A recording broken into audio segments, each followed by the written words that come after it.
ফের জামুরিয়ায় ধস। ঘটনাটি ঘটেছে শুক্রবার রাতে জামুরিয়া থানা ইসিএলের কেন্দা এরিয়ায়। কেন্দা ৩ নম্বর ধাওড়াপাড়া সংলগ্ন এলাকায় বিশাল আকারে ধসের মুখ থেকে বেরোচ্ছে কালো ধোঁয়া।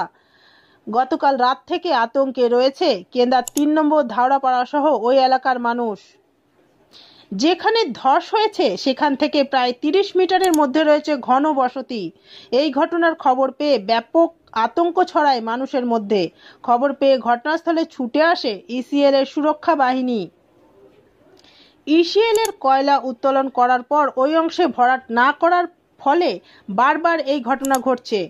বারংবার পুনর্বাসনের দাবি উঠলেও কোনো সুরাহা হয়নি এখনো। এই ব্যাপারে ইসিএল কর্তৃপক্ষের সাথে যোগাযোগ করলে কোনো প্রতিক্রিয়াই পাওয়া যায় না। Clean Asansol, clean Asansol. রাত একটার সময় এখানে কেউ অ্যাক্সিডেন্ট নেয় না, কেউ আসে না আমাদের এখানে। কতটা আতঙ্কের মধ্যে রয়েছে? অতটা আছে আতঙ্কটা না, কতটা ভয়ের মধ্যে রয়েছে? ভয়ের মধ্যে রয়েছে না, ভয়ের মধ্যে এখানে অনেক আগুন লেগে আছে। ধরো এখানে লেগেছে, কাল দিন ওখানে আমার ঘরের বাড়িতে আগুনটা লাগিবে। এখানে তো বিশাল ব্যাপার, আগুনের ব্যাপার। এখানে কি চাইছেন এখন আপনারা? এখন আমরা বলছি যে আমাদেরকে উঠান দিয়া হোক, ঘর দিয়া না হোক। ঘর তো দিয়া না হচ্ছে নাই, বলছে ঘর দেবো করে সব চলে যাচ্ছে। কেউ দিচ্ছে না, মানে অ্যাক্সিডেন্ট কেউ লিচ্ছে না আমাদের এখানে। নেতা গেলাও চলে যাচ্ছে। আমাদের ছেলে পিলে বউ বাচ্চা নিয়ে তাহলে সবাই মরি। আমার এখানে রোজাটো চালাই তো আমাদের সবাই। ইসিএল এর লোক এসেছিল?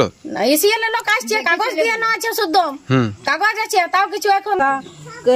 इतना बच्चा छोटा लेकर सोए रहते हैं और इतना छोटा छोटा सब गांव है। तो क्या चाहते हैं आप लोग? क्या चाहते हैं? बस हम लोग चाहते हैं हम लोग को घर मिले, पुनर्वासन चाहते हैं आप लोग, सेफ्टी जगह, घर उड़ चाहते हैं। और यहाँ पर सब खड़ी देख कर चल जाता है, लेकिन कुछ भी सुविधा नहीं होता। हाँ, कब घटना घटा है? ये 10-11 बजे हुआ है। रात से हम लोग जागले हैं। बच्चा लोग सब, एक बार और हुआ था तो सब वही मुन उनका चल गया। 3 बार हो गया है और सब घर उड़ ढास कर चल गया है। इसके बारे में इसके साथ बात हुआ है? बात हुआ था लेकिन कुछ नहीं हुआ। नहीं, लेकिन कुछ भी नहीं हुआ। बात तो सब हुआ था, कुछ भी नहीं हुआ। कितना डर में है आप लोग?